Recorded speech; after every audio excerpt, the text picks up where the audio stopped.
Have you ever looked at your life and felt that no matter how hard you try, something is still out of place?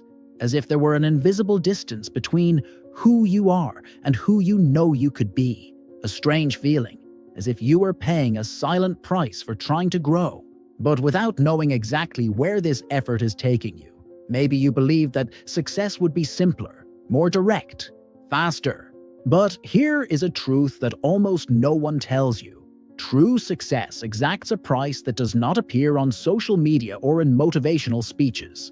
It exacts it in the silence of your mind, in the discomfort of difficult choices, in the emptiness of comparisons, and above all, in the pain of facing yourself with total honesty. Most people dream of success as if they were dreaming of a paradise trip. They imagine the landscape, but ignore the path. They ignore the internal storms that need to be overcome. And when this journey begins to show its true costs, discipline, sacrifice, self-control, silence, many give up before even reaching the first real destination. Napoleon Hill, along with Andrew Carnegie, understood this before anyone else. They didn't see success as a game of luck or charisma.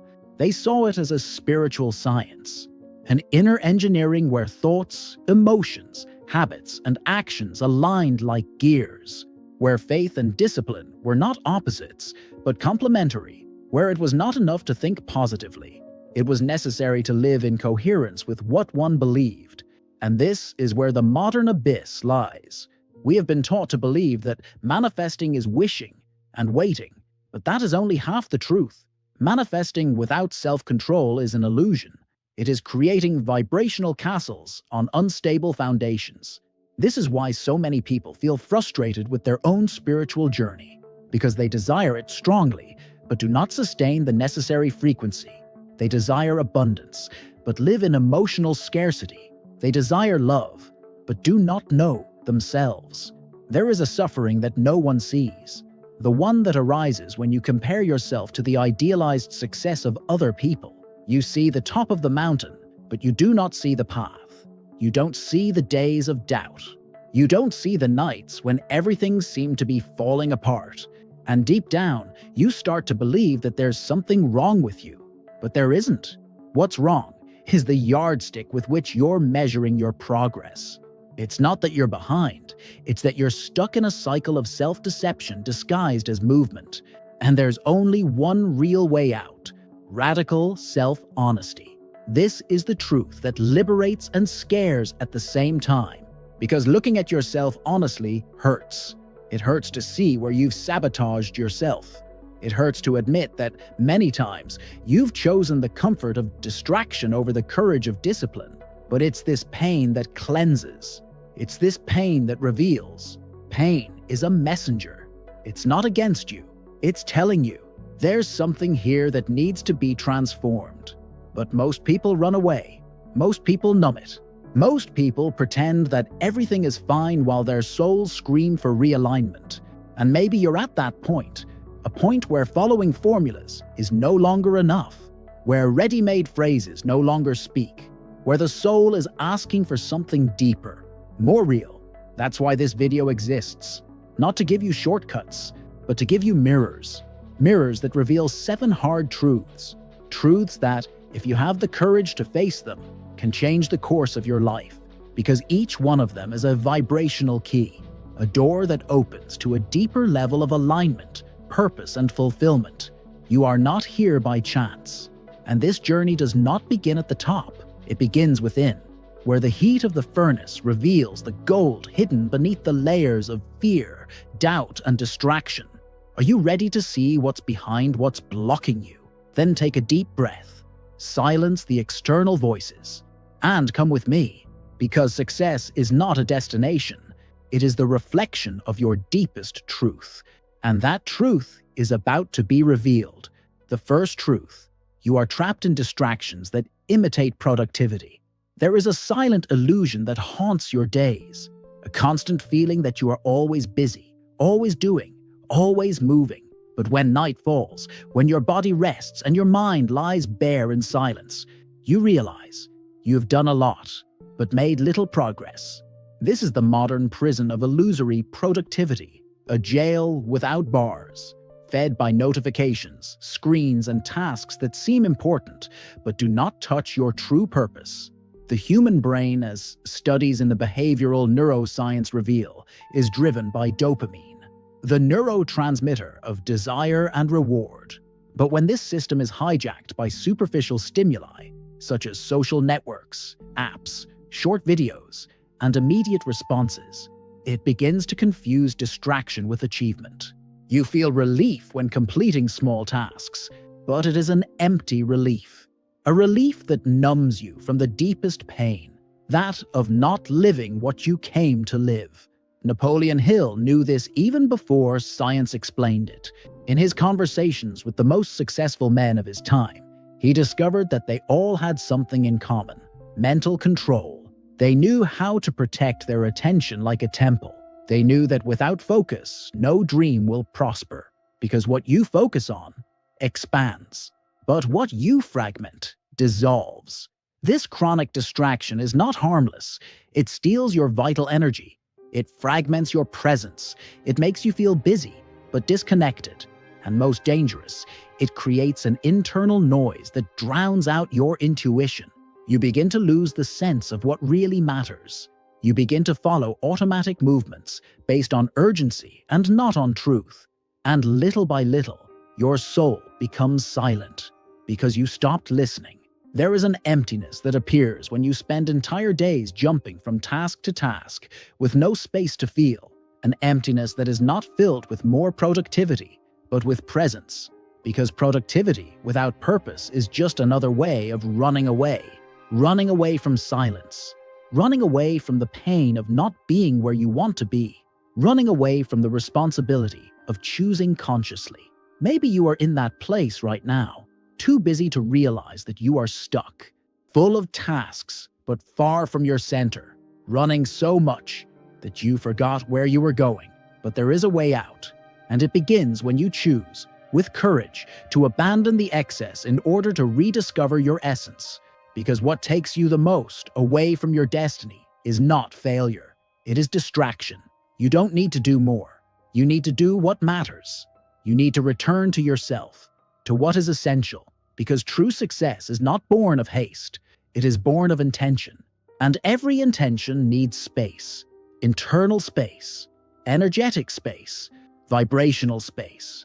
Are you ready to leave the prison of "it seems, but it is not"? Then breathe and return to what has soul, because time is passing, but your presence can still awaken. And when that happens, everything changes. Everything realigns, everything blossoms. The second truth, the silent error of believing that positive thinking solves everything.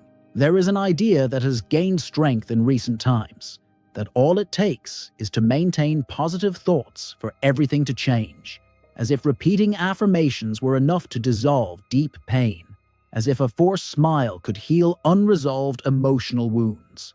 But this belief, despite seeming harmless, has generated more frustration than liberation, because when positive thinking is used as a mask, it becomes an escape mechanism, a vibrational disguise that covers up the pain but does not cure it. Napoleon Hill never preached empty optimism. He spoke about faith, yes, but always linked to action, always connected to a defined purpose and a non-negotiable internal discipline.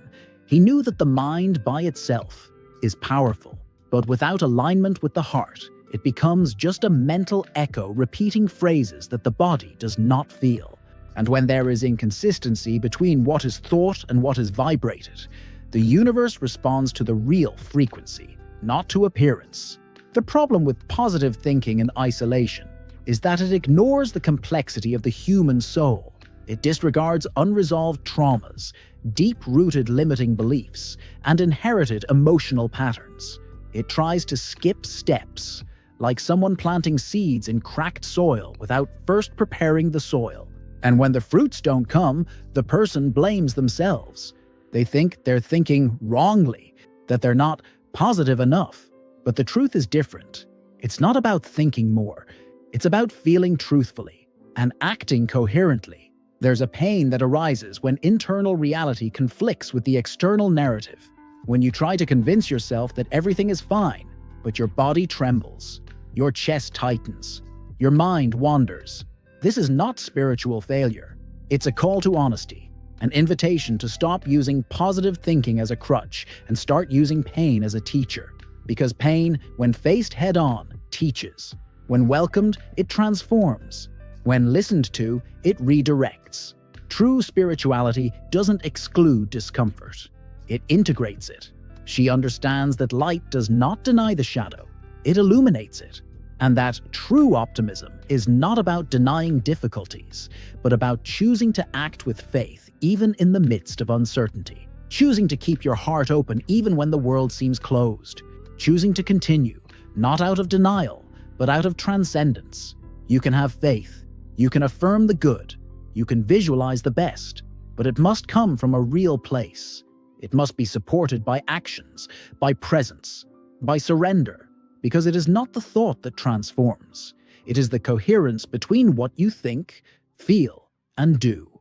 And this coherence begins with the courage to abandon ready-made phrases and allow yourself to truly feel. Only then does the positive cease to be an illusion and become manifestation. Only then does success cease to be an ideal and become a path. The third truth, the brutal truth about discipline. It doesn't start with willpower, but with processed pain. Most people believe that discipline is about strength, about toughness, about waking up early, following through on goals, and ignoring emotions. But this widely held view ignores the emotional core where true discipline is born. Because the discipline that transforms is not born from imposition. It is born from a deep understanding of pain, from the sincere recognition of the wounds that once caused sabotage, from the courage to look at oneself without judgment and realize, this is where I run away. This is where I give up. This is where I lose myself.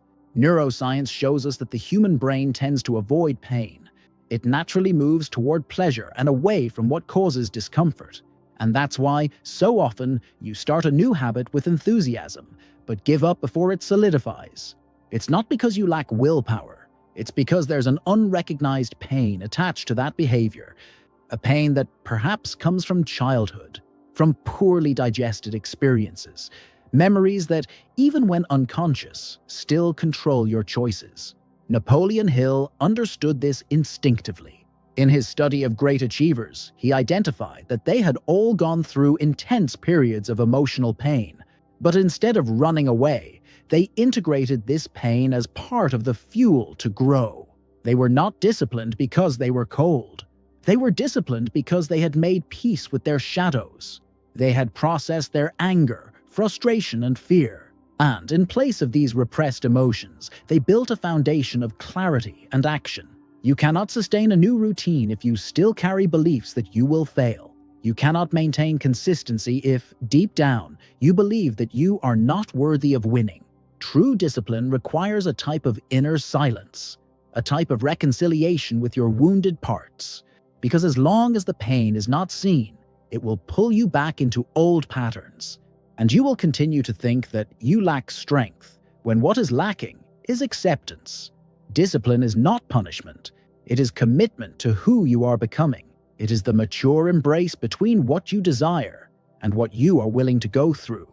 And this embrace only happens when you allow the pain to speak, not to dominate you, but to reveal you. When you listen to the pain, it transforms.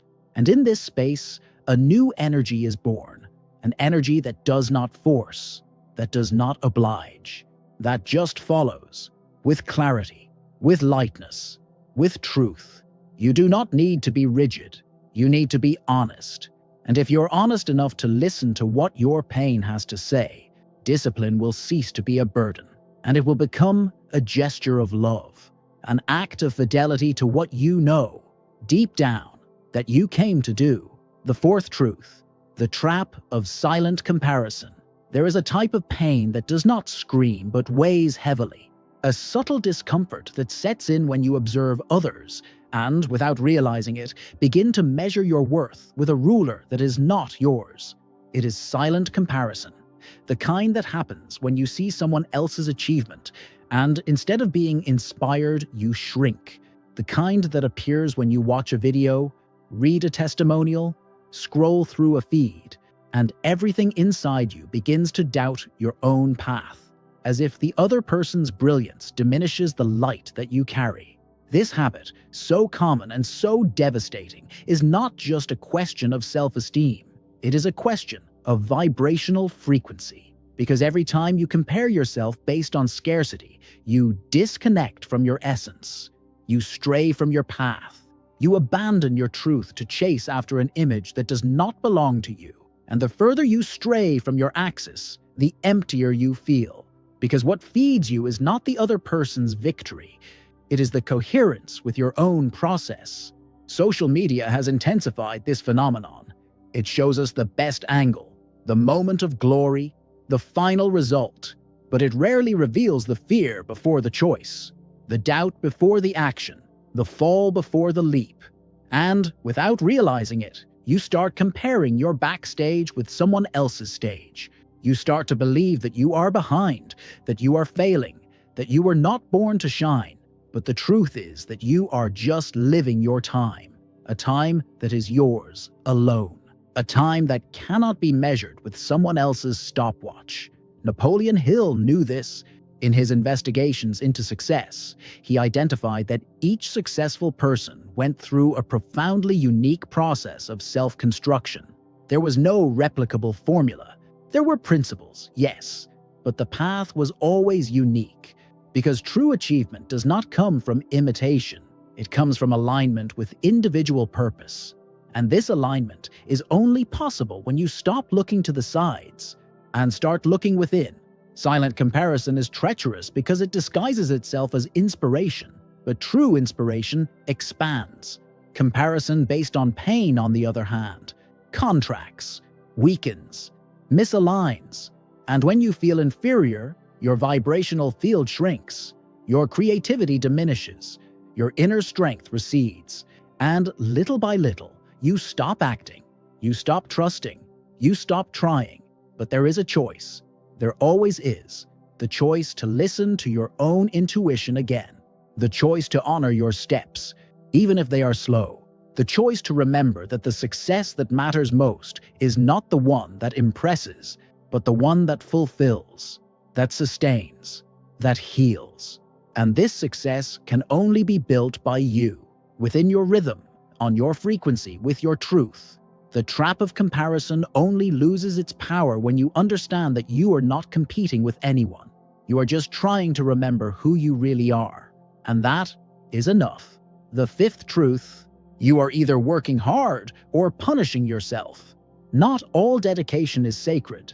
Not all effort leads to achievement. Sometimes what you call hard work is actually an unconscious attempt to compensate for an internal pain, a desperate search for approval, a reflex of old guilt disguised as productivity.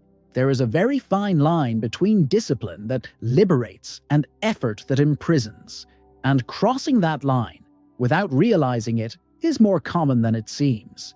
You wake up early, you accomplish tasks, you keep your schedule full, you do what needs to be done. But deep down, you feel a weight, a restlessness, an exhaustion that comes not only from the body, but from the soul. This is not a sign of failure. It is a sign of misalignment. It is a call to look more carefully at the source of your rush, at what is, in fact, moving your steps. Because when effort is born from the fear of not being enough, it becomes self-aggression. It stops building and starts destroying, even if you don't realize it. Napoleon Hill talked about intelligent effort, action with direction, work with intention. For him, success was not about always being busy, but about always being connected to the purpose. It was about acting with clarity, not with desperation. And that is exactly what many have forgotten, that overdoing things can be a shield to avoid feeling, a sophisticated way of avoiding emptiness, pain, doubt, as if constant movement could silence the truth that insists on emerging in silence. But the body knows, the soul knows, and at some point, tiredness turns into a signal, into a scream, into a rupture, because no human being was made to live only on strength. Life demands flow. It demands listening. It demands conscious pauses. And when these pauses are ignored, the price comes in the form of anxiety, exhaustion, illness. Because the universe, in its wisdom, always finds a way to call you back to yourself. Work is sacred when it is born from connection, when it is an expression of your truth. But if it is only serving to fill an internal hole, it needs to be redefined. Because success without emotional health is just an empty performance. A pretty armor that hides an exhausted heart. Look at your effort. Does it come from love or fear? Does it expand you or harden you? Does it bring you closer to yourself or push you away? The answer is not in the number of hours. It is in the energy you put into each action. It is in the intention behind the movement. And when that intention changes, everything changes. The weight lifts, the fluidity returns, and success finally begins to taste like truth. Not like punishment, but like deserving, like healing, like presence, like peace. The sixth truth. Manifesting without emotional coherence creates vibrational frustration. You can repeat affirmations every day, visualize in detail, put your intentions on paper. But if what you feel does not support what you desire, the universe responds to the real vibration, not to the mental desire. This is one of the most neglected truths on the path to manifestation, because many believe that it is enough to wish, that it is enough to visualize, that it is enough to want something very much. But wanting it in itself is not enough. You need to inhabit the emotion of what you desire. Feel with your entire body that it is already possible. It is already real. When there is incoherence between desire and vibration, frustration arises. Because you desire abundance, but vibrate scarcity. You desire love, but vibrate lack. You desire freedom, but vibrate fear. And in this silent conflict, the energy gets confused. The manifestation gets stuck. The electromagnetic field that should attract starts to repel, not as punishment, but because of imbalance. Napoleon Hill spoke about the importance of emotion in the creative process. For him, a burning desire was not just an insistent idea. It was a felt, alive emotion, charged with faith. He understood that thought is the beginning, but it is emotion that gives life. It is emotion that shapes the invisible field, that talks to the universe, that gives direction to the invisible. And here is the tricky point. Many people try to manifest from the mind, but forget to heal the emotional body. They forget that the subconscious is shaped by sensations, not by logic. That is why repeating 1,000 times that "I am prosperous" is useless if, at the same time, you feel guilty when receiving, fear when investing, rejection when showing yourself. These emotions do not nullify your desire, but they block your frequency. Vibrational frustration does not come only from the lack of results. It comes from the feeling of doing everything right, and still, nothing changes. And that can be devastating. It can make you doubt spirituality, yourself, your own ability to create. But the truth is that the universe does not ignore your requests. It simply responds to your strongest energetic signature. And this signature is defined by the coherence between what you think, feel, and do. Healing begins when you acknowledge your contradictions without guilt.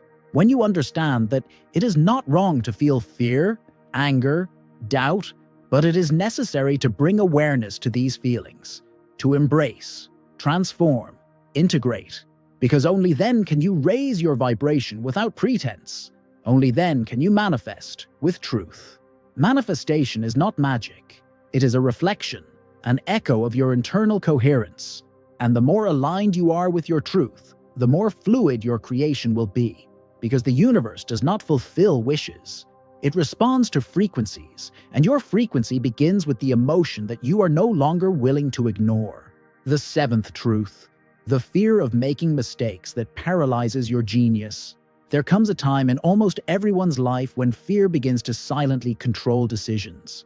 A fear that doesn't appear with screams or despair, but rather creeps into the subtext of everyday life. It tells you to avoid risks, to wait a little longer, to prepare better. But behind this seemingly rational voice, there is something deeper. The fear of failing, of being judged, of feeling exposed in your vulnerability. And this fear, when not faced, becomes an invisible thief of potential. You have talents that may never have been revealed to the world, ideas that were kept hidden, projects that were interrupted before they were born. And not because you lacked the ability, but because at some point you believed that making mistakes would be unforgivable, that failing would be a sign of weakness. And this belief shaped your way of living, as if you were constantly walking on minefields, with excessive caution, with paralyzing prudence. What many people don't realize is that this fear of making mistakes isn't about the mistake itself, but about the identity that has been associated with it. From an early age, we were taught to see failure as a shame, not as a learning experience, as an end, not as part of the journey. And this creates a silent pressure to always get it right, to be perfect, to never disappoint. But perfection is a prison, and no one thrives in prison. Napoleon Hill understood the importance of failure as an essential part of the journey. He said that each defeat carries within itself the seed of an equivalent benefit.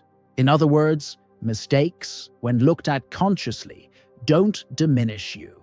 They strengthen you, they teach you, they refine you, and often they are precisely what realigns you with your truest purpose. There is a phenomenon called the reverse Galatea effect, when a person begins to believe that they are not capable, and this silent belief sabotages their actions.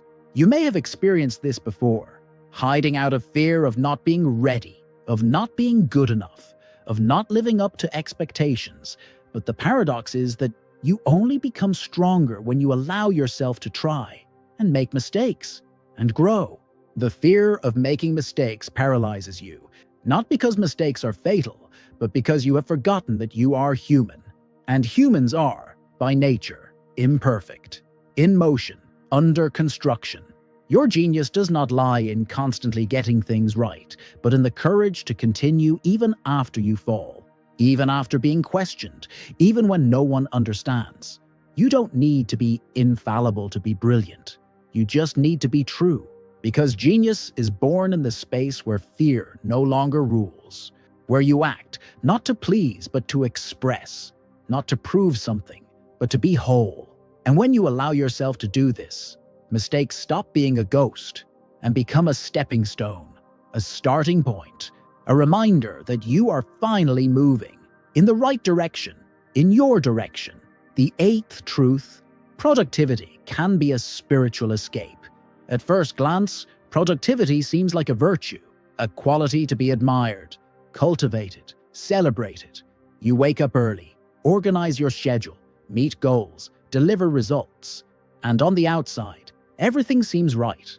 But on the inside, there is an emptiness, a lack of connection, a restlessness that does not go away, even with all the tasks crossed off, because there is a secret that few have the courage to admit. In many cases, productivity is not presence. It is escape, a refined way of avoiding inner immersion. We live in a culture that exalts doing, but devalues being, that measures value by delivery, not by awareness. And in this scenario, it is easy to confuse movement with evolution. But not all movement is real. Not all occupation is progress. Sometimes doing too much is just an elegant way of not feeling, of not stopping, of not listening to the silence where the deepest answers live.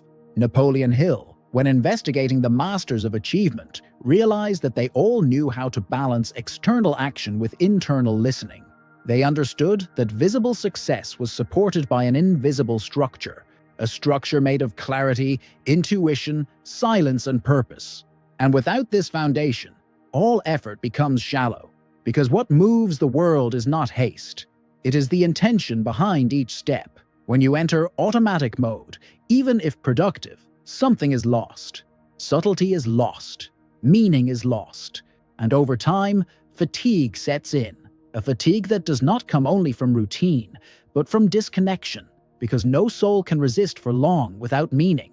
And when doing is devoid of presence, the body becomes sick, the mind is scattered, the spirit becomes silent. Productivity is beautiful when it is born of inspiration, when it is a response to an internal call, But when it serves only to fill the fear of emptiness, it becomes a veil, a noise, a distancing from oneself. And in this distancing, spirituality becomes theoretical, intuition is extinguished, and life, no matter how busy it may seem, becomes an echo. Spiritual escape does not always happen in moments of crisis. Sometimes it disguises itself in impeccable routine, in excessive control, in constant haste. And it takes courage to recognize this, to admit that behind so many tasks, there is a soul asking for a break, asking for silence, asking for reconnection. You did not come into this world just to produce. You came to transform. And this transformation does not happen in excess. It happens in the encounter with your truth. And your truth begins in the space where haste dissolves and presence flourishes. In this space, productivity ceases to be an escape and becomes an expression of the soul, achievement with roots, movement with meaning, a path with light. The ninth truth: without self-knowledge, every technique becomes a distraction. We live in an era where access to information is almost unlimited. There are methods, strategies, rituals, and formulas for everything: manifesting faster, attracting abundance, raising frequency, organizing your life. And for a while, this avalanche of techniques gives the illusion that we are finally on the right path. But little by little, something starts to fail. The results don't come. Motivation wavers. Practice becomes mechanical repetition, and enthusiasm turns into frustration. Because without self-knowledge, no technique really works. Without roots, no tree can remain standing. What you know doesn't matter as much as what you feel. What you apply only generates transformation when it is connected to who you are. Otherwise, each technique becomes just another noise, another element to keep the mind busy while the soul remains forgotten. Spirituality, when experienced only on the surface, becomes just another form of distraction. And self-knowledge is the only antidote to this subtle deviation. Napoleon Hill did not propose just the application of principles. He insisted on clarity of purpose, on honesty with oneself, on the alignment between thought, emotion, and action. Because he knew that the power of the mind is only fully activated when it is at the service of a true identity. And this identity can only be accessed when you look at yourself deeply, when you recognize your shadows, your traumas, your patterns. When you stop following external formulas and start listening to what your own soul is asking for. It is easy to get lost in courses, books, videos, and techniques. It is comforting to believe that there is a ready-made recipe, a guaranteed path. But true evolution cannot be delegated. It requires presence. It requires silence. It requires looking within and asking, why do I need this technique? What am I trying to avoid by always keeping myself in motion? What part of me am I trying to fix with knowledge, when what it really needs is acceptance? Self-knowledge is the solid ground on which any practice can flourish. It is what brings discernment. It shows what works for you. It separates what is resonant from what is just spiritual fashion. Without it, even the most sacred rituals become empty. Because practice, when disconnected from the essence, is just a gesture, an attempt to reach outside what can only be activated within. Knowing yourself is not a one-off task. It is a journey, a dive, a daily reunion.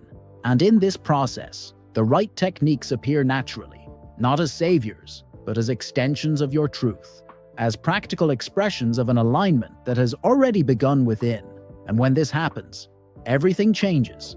The practice gains soul, the path gains body, and your journey, finally, finds meaning, because there is no technique more powerful than being whole within yourself.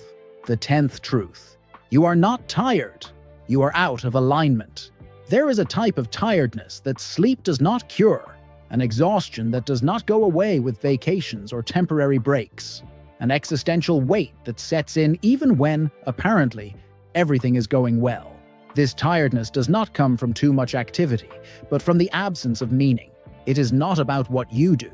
It is about who you are, while doing it. Because when there is a misalignment between what you experience and what your soul asks for, the body responds with exhaustion, the mind with confusion, and the heart with silence.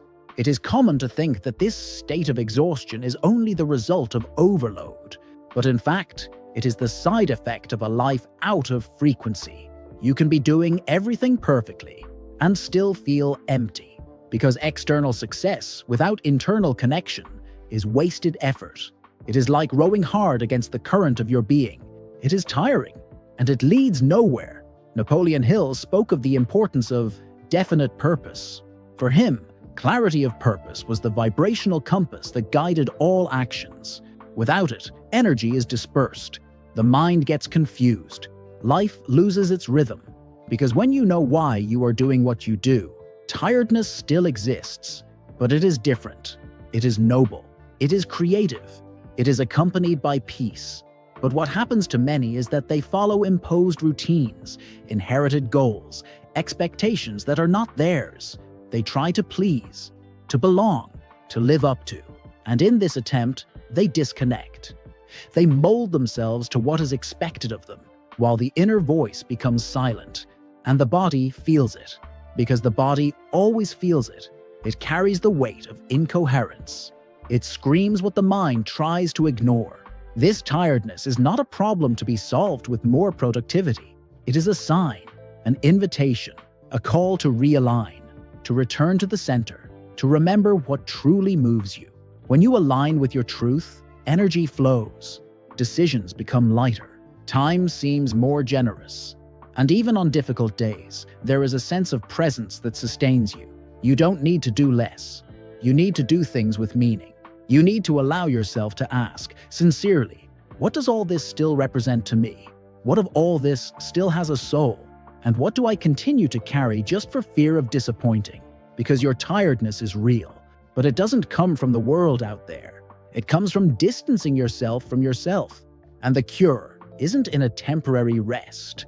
It's in reconnecting, in returning to what pulses, what vibrates, what reminds you that being alive is, above all, being at peace with who you are. The 11th truth: time heals nothing without active awareness.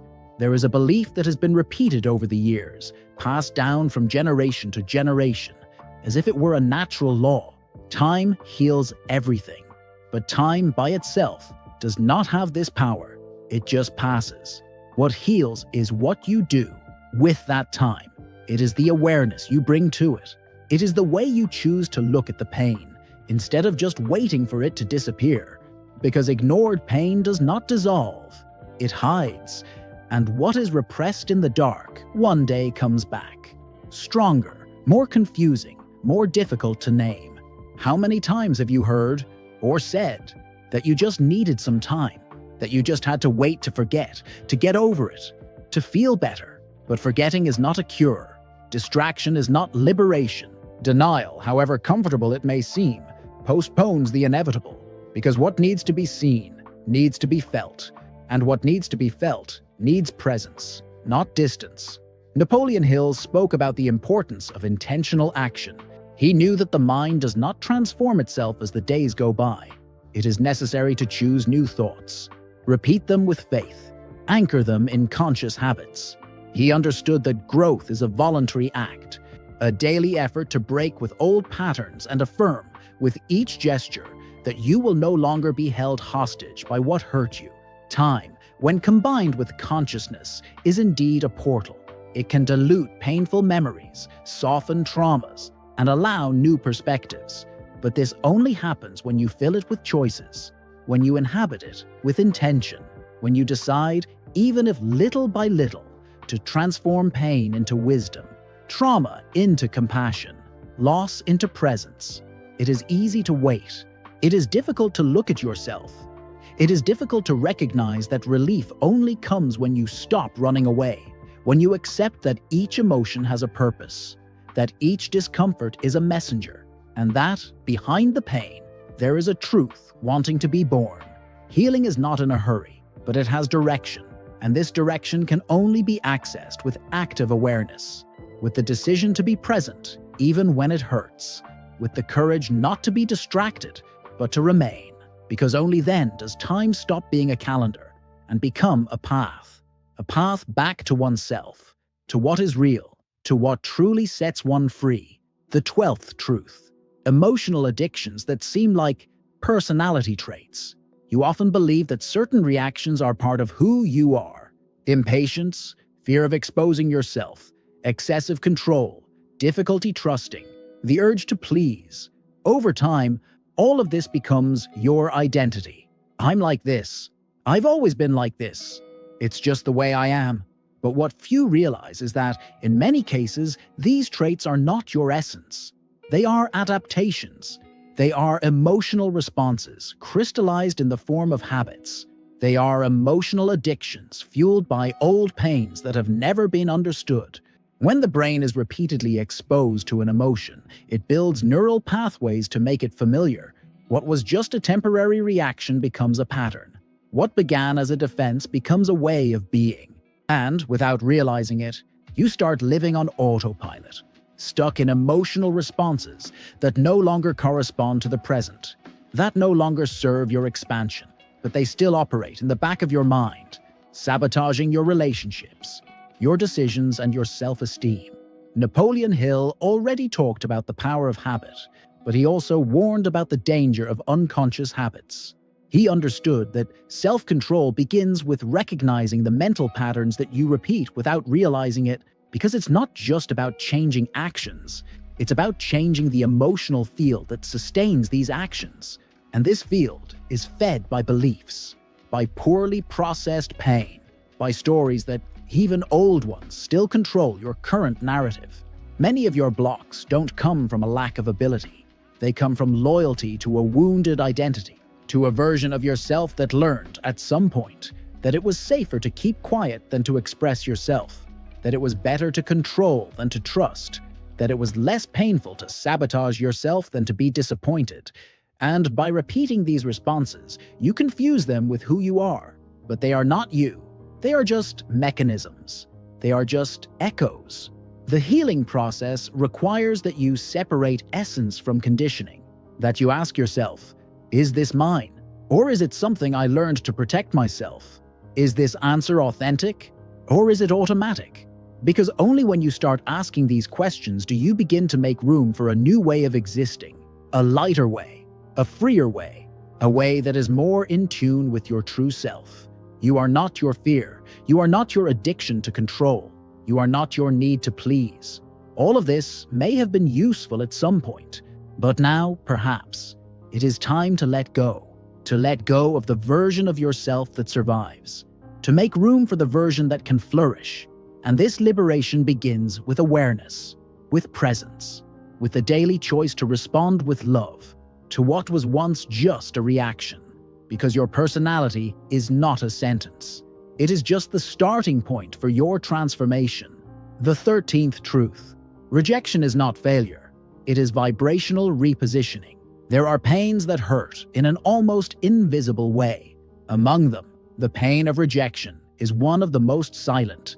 It does not show itself with screams, but with withdrawals, with unexpected silences, with that feeling of inadequacy that accompanies you in situations where everything should be fine. Rejection activates deep memories from childhood, from relationships, from frustrated attempts.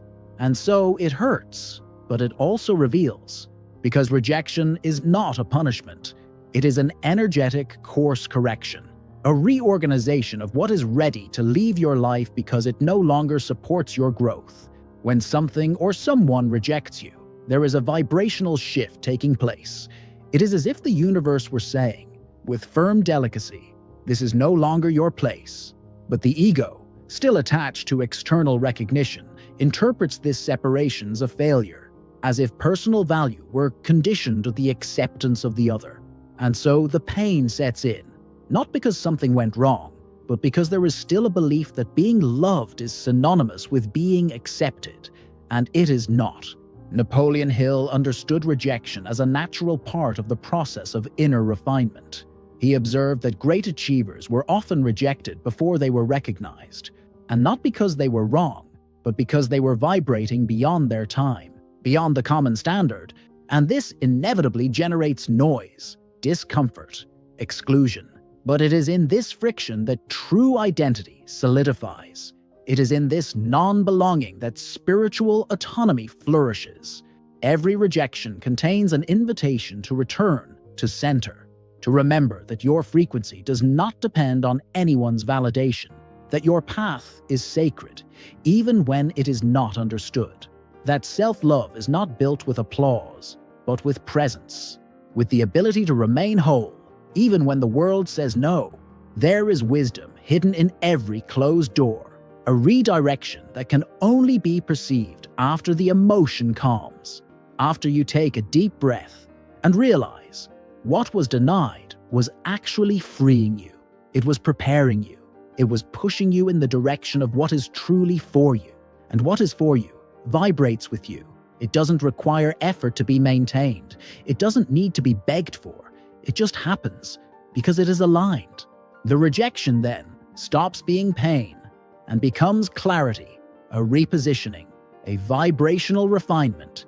And when you understand this, you stop resisting, stop fighting the flow, and you start to open up, to trust, to honor what goes as much as what comes, because everything that leaves you teaches you, and everything that remains sustains you, as long as you are vibrating with your most authentic truth. The 14th truth: you can be spiritual and still be sabotaged by the ego. There is a subtle trap on the path to awakening, an illusion disguised as evolution, a moment when, by immersing yourself in spirituality, you begin to believe that you are already beyond the ego, that your practices, your studies, your deep understandings have placed you on another level of consciousness. But the ego is a master at adapting. It easily puts on the clothes of spirituality. And when this happens, growth becomes a theater, a simulation of light that, in reality, hides new forms of control, judgment, and escape. You begin to realize this when you use spiritual terms to justify distancing yourself from what is actually fear. When you talk about raising your vibration to avoid difficult conversations. When you seek to keep the peace while running away from internal confrontations that call for transformation. When you begin to feel superior, more awake, more conscious. And with that, without realizing it, you disconnect from the essential humility that sustains every true spiritual journey. Napoleon Hill spoke about the importance of self-control, but never as superiority. For him, true spiritual strength was born from discipline, surrender, and constant internal review. He understood that the ego can even disguise itself as wisdom. It can recite mantras while resisting real change. It can appear centered, but is merely defending familiar territory. Because deep down, it does not want to disappear. It wants to win, even if that means manipulating the light to keep the shadows hidden. Being spiritual is not about being perfect. It is not about always living in peace. It is not about eliminating conflicts. It is about having the courage to look them in the face, to admit that there is still pride, vanity, fear, that there is still a desire for recognition, a need for control, a lack of approval, and none of this invalidates your journey. On the contrary, it becomes more authentic when you stop pretending that you have already arrived and start living with presence the path that still remains to be traveled. The spiritual ego is silent but perceptible. It shows itself in rigidity with others, in the absence of compassion disguised as an energy filter, in the rush to teach what has not yet been embodied. But it can also be dissolved, not with guilt, but with humility, with that inner willingness to continue learning, even after so many books read, so many meditations done, so many courses completed. The true light does not need to prove anything. It simply is. It welcomes doubt. It walks with error. It recognizes the ego and chooses each day not to be controlled by it. Because spiritual evolution is not about going up. It is about going down to the most hidden parts of oneself. And there, in the silence of honesty, lighting a light that is not extinguished by the wind of pride, a light that does not show itself. It only guides, in silence, in truth, in love. The 15th truth. False urgency is the thief of your clarity. We live in a fast-paced time where everything needs to happen now, where answers are demanded at the same time that questions are asked, where silence is uncomfortable, where pausing is seen as a loss. But what few realize is that this constant rush is not natural. It is conditioning, a manufactured state of alert maintained by a system that feeds on your anxiety. And this urgency that pushes you also distances you. It distances you from your clarity, it distances you from your intuition, it distances you from your presence. The mind in a state of urgency cannot hear the soul. It agitates, it shuts down, it goes into survival mode. And when this happens, decisions are rushed, words are impulsive, the paths chosen are shortcuts that cost dearly. Because clarity does not come from movement, it comes from space. And space is only created with pause, with breathing, with presence. Napoleon Hill, when studying the most successful men of his time, observed that they did not run after time. They created time. They had rituals, moments of silence, practices that kept them centered even in the midst of chaos. Because they knew that every action without alignment becomes waste, that productivity without clarity is noise, and that, to hear your own truth, you need to turn down the volume of the world. The false urgency makes you believe that if you stop, you will lose. You will be forgotten. You will fail. But what you really lose is the connection with your inner wisdom. The wisdom that speaks softly, that expresses itself in the details, that reveals itself in the pause. When you are always rushing, you are always reacting. But when you learn to wait with awareness, you begin to respond with purpose. And this difference changes everything. Deep breathing is an ancient technology of manifestation. Silence is a prayer without words. Pausing, when intentional, is the womb where the choices that really matter are born. And time, far from being an enemy, becomes an ally when you choose to inhabit it with presence. Not in a hurry. You don't have to do everything now or decide everything today. You need to get back to your natural rhythm, the rhythm that is not dictated by fear, but by flow, that is not driven by scarcity, but guided by trust. And in that rhythm, clarity emerges like a beacon, a fixed point that, even when everything seems dark, remains lit, because it was not lit by haste, it was lit by truth. And that never goes out. It just waits for you to stop and see. The 16th truth. Fear of judgment is the chain that holds back your potential. There are invisible prisons that keep people stagnant, even when everything around them seems favorable. One of these prisons is the fear of what others will think. This fear disguises itself as prudence, modesty, caution, but deep down, it paralyzes. It holds dreams in your throat. It prevents ideas from being born. It makes talents fall silent before they are even tested. Because the pain of rejection is strong, but the anticipation of judgment often hurts even more. Judgment is not an external enemy. It is internalized. It transforms into a look inside you, a look that tells you that you are not enough, that they will laugh, that they will criticize, that they will label you. And this constant anticipation of other people's gaze traps you in a glass cage, invisible but real, because you see the path. You know what you need to do, but you don't move. And not because he doesn't know how, but because he fears being seen in the vulnerability of the movement. Napoleon Hill spoke of courage as a prerequisite for achievement, not the theatrical courage of great deeds, but the courage to be true to yourself, to speak when no one understands, to follow when no one supports, to choose your own path even if it is lonely at first. He understood that success begins the moment you stop asking for permission to exist. The fear of judgment is the reflection of an old wound, that of needing to be accepted in order to be loved. But true love doesn't require approval. It blossoms in authenticity. It is born when you decide to be who you are, even if it bothers you, even if it provokes you, even if it distances you from some people, and ultimately brings you closer to yourself. The metaphor of the glass cage is perfect for this process, because it has no locks, no guards, no bars, but you remain there, standing still, because you believe that leaving will be dangerous, that shining will be too much, that showing your truth will be a reason for rejection. But slowly, you begin to realize that no one holds this cage but you. That judgment may come, yes, but it does not have the power to define who you are, unless you allow it to. You don't need absolute courage, you need presence. Small, daily choices that challenge this fear, that affirm your vibrational freedom, that remind your nervous system that it's okay to be seen, it's okay to be imperfect, it's okay to be different. Because when you free yourself from the fear of judgment, something magical happens.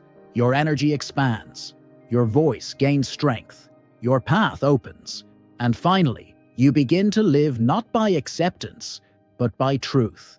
And that truth is your greatest power. The 17th truth: expecting external recognition is outsourcing your brilliance. From a very young age, we were taught to seek approval, a compliment here, an applause there, validation from parents, teachers, friends. And over time, this search becomes unconscious, an invisible filter that conditions our choices, our expression, our value. You start to wonder, even without realizing it, will they like me? Will they accept me? Will they applaud me? And little by little, you stop living by authentic impulse and start living by other people's expectations. This desire for recognition is not a mistake. It is a reflection of the human need to belong, but it becomes a prison when it starts to guide your light. When you only allow yourself to shine if someone is watching, when you only believe in your own worth if it is confirmed by external voices, and thus, the brilliance that was supposed to be an internal source becomes a bargaining chip, an unstable resource, always dependent on the mood, opinion, and presence of others. Napoleon Hill spoke about the power of self-confidence as a vibrational force that precedes any achievement. For him, depending on the approval of others was the same as handing over your compass to unknown hands. Because as long as recognition is the measure of your success, you will never have peace. You will never have freedom. You will always be on alert, adjusting your essence to fit into the molds of others. And the cruelest thing about all this is that even when recognition comes, it is never enough, because there is no praise that can fill a void of identity. There is no applause that can sustain a self-esteem built outside of yourself. You feel relief for a moment, but soon the cycle starts again. And in this cycle, you become exhausted. You distance yourself. You fade away, even though you seem to shine. Vibrational sovereignty begins when you choose to be a source, when you understand that your light does not depend on the reflection in external mirrors, that your value does not need to be applauded to be real, that your mission does not need to be understood to be legitimate, and that authenticity is, in itself, the greatest form of contribution you can offer to the world. You can rejoice in recognition, you can welcome compliments, you can gratefully receive applause, but without getting lost, without molding yourself, without being dependent. Because when your light is born from the center, it does not waver in the wind of opinion. It does not fade in the face of criticism. It simply is, present, firm, unquestionable, like everything that comes from truth, like everything that is born from the spirit, like everything that vibrates, even in silence. The 18th truth. Without emotional structure, success becomes unsustainable. It is not uncommon to see people achieve what they always dreamed of, and shortly after, lose their way, lose their peace, lose their clarity, lose their health, because achieving something is only part of the journey. Sustaining what has been achieved requires something deeper, emotional structure, an invisible foundation made of maturity, presence, self-knowledge, and the ability to deal with one's own vulnerability. Success without inner preparation weighs. It puts pressure on. It exposes. Because the more light one attracts, the more shadow one reveals. And if there is no internal space to welcome this contrast, what was once a victory becomes a burden. The mind becomes overloaded. Emotions fluctuate. The feeling of accomplishment slips away, like sand through one's fingers. And what should be a moment of fulfillment becomes a field of conflict. Napoleon Hill always emphasized that lasting success comes from the balance between a defined purpose and emotional intelligence. He knew that the external only reflects what was built on the inside. It is not enough to be able to conquer. You need to be able to sustain it without losing yourself. And this is only possible when you have an emotional structure, when there is a center that is firm enough not to give in to the pressures of life, nor to the winds of external expectations. This structure is not something that can be learned in a quick course. It is built little by little in your daily life, in the way you deal with frustrations, in the way you accept your own failures, in the honesty with which you face your limits, and, above all, in the willingness to grow without rushing. Because emotional maturity is not about controlling everything. It is about integrating everything: light and shadow, success and silence, expansion and pause. When you build this base within yourself, success does not destabilize you. It expands you, because you no longer need to prove anything. You no longer seek to fulfill yourself with achievements. You act out of alignment, not out of need. And in this place, fulfillment becomes a natural consequence of a life that is consistent with your center. It is not success that transforms who you are. It is who you are that transforms the way you experience success. And so, more important than chasing results is developing the ability to receive them wholeheartedly, to sustain them with ease, to inhabit them with soul. Because true triumph is not in what you achieve, but in who you become along the way. The 19th truth. Most people fail because they try to control time. There is a deep restlessness in human beings, the desire for everything to happen at the exact time they want it to, a longing for predictability, for guarantees, for defined deadlines. And faced with uncertainty, anxiety arises. The feeling that you need to hurry, anticipate, push reality so that it finally fits your will. But time does not obey commands. It obeys frequency. And trying to control it is like pressing the bud of a flower, demanding that it bloom before its time. When you try to control time, you lose touch with the wisdom of rhythm. You start to live in tension, in demand, in comparison, because nothing seems fast enough. And in this state, your energy becomes disorganized. You align yourself more with scarcity than with trust, more with fear than with presence. And this vibration creates exactly the opposite of what you seek. Napoleon Hill understood that time is not an enemy, but a partner, that each apparent delay carries a lesson, a preparation, an invisible reorganization that, if respected, delivers deeper and more lasting results. He knew that haste blocks the flow, that true faith requires active patience, one that is neither passive nor inert, but rather confident and attentive. There is a type of despair that arises when you try to force the when, a despair that exhausts, that confuses, that disconnects, because you start to act on impulse, not intuition.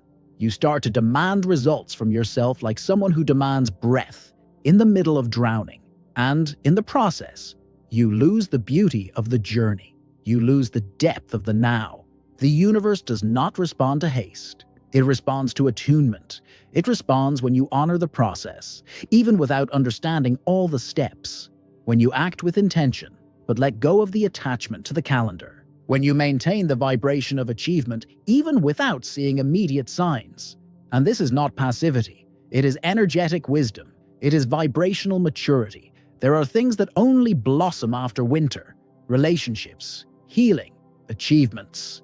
Everything has its time. And when you understand this, peace sets in, presence expands, and life, which before seemed stuck, begins to flow naturally, because it wasn't time that needed to change. It was your relationship with it, your willingness to trust, to allow, to keep walking, even without knowing exactly when the miracle will come. What is yours is coming, but it only arrives at the right time, not in the ego's time, in the soul's time. And this time, even when it seems to take a long time, is never late, because everything that is real matures in silence. The 20th truth. You are your greatest saboteur. and also your only liberator. There is an inevitable moment in the journey of those who seek to grow, heal, and achieve. A moment when all external excuses no longer make sense. A moment when you can no longer blame the past, circumstances, people, time, or destiny. And at that moment, a simple and brutal truth emerges. Everything that holds you back lives within. All the barriers that hold you back have your vibrational signature. You are at the same time the creator of your prison and the bearer of the key. This realization does not come to shame you. It comes to empower you. Because if you are the one who creates, you are also the one who can transform. If you are the one who repeats patterns, you are also the one who can rewrite them. And that requires courage. Not the courage to fight the world, but the courage to look within and see, deeply and honestly, where the self-sabotaging mechanisms that operate in the silence of your daily life are. Napoleon Hill talked about total responsibility as one of the pillars of success. He didn't romanticize the path. He knew that as long as you wait for something outside of you to change so that your life can move forward, you'll be postponing the inevitable. Because life responds to your energy field, to your inner disposition, to your frequency. And this frequency is shaped by the choices you make every day, especially the internal choices that no one sees. Self-sabotage is subtle. It disguises itself as procrastination, tiredness, doubt. It convinces you that it's not time yet, that you are not ready yet, that you need one more course, one more sign, one more push. And so, time passes. Cycles repeat themselves.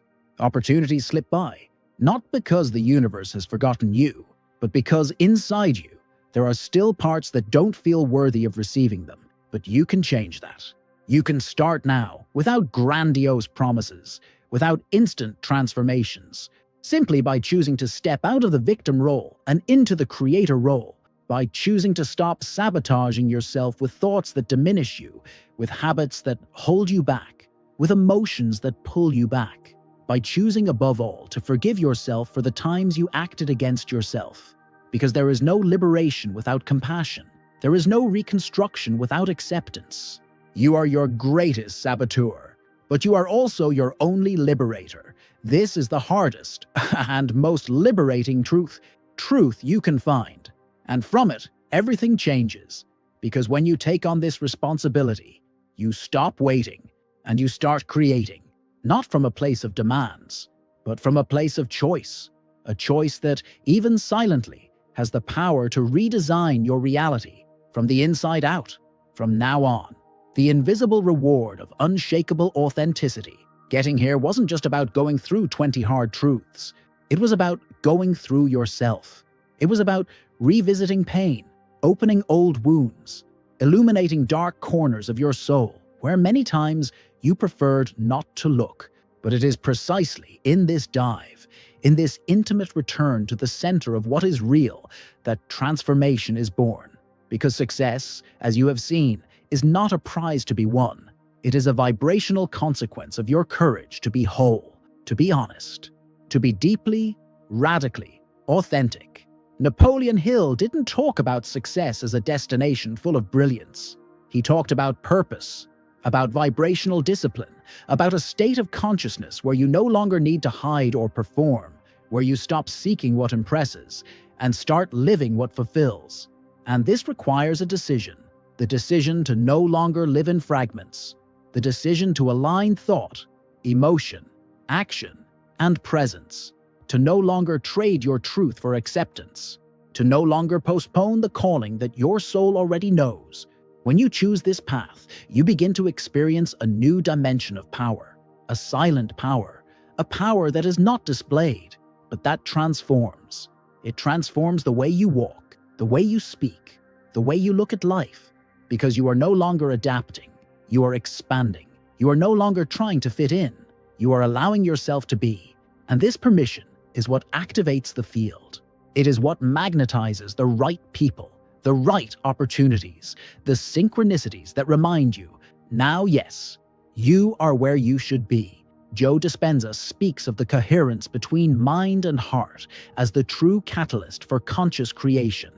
And this coherence is only possible when you silence the internal noise, when you stop fighting against yourself and begin to vibrate with your own essence.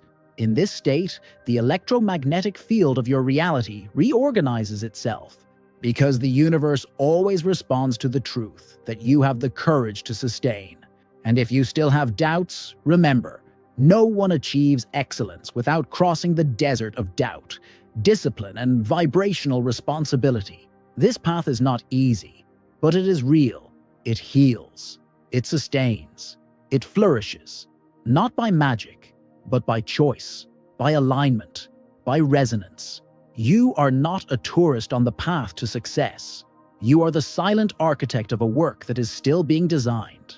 And each choice you make is a sacred stroke, a vibrational gesture that inscribes your truth in the invisible fabric of the universe. If this message resonates in your heart, then you have already begun the transformation, because recognizing the truth is already the beginning of liberation. And from now on, it is no longer about running after it. It is about vibrating with what is yours, and allowing that, by being who you are, the world around you aligns, silently, deeply, inevitably.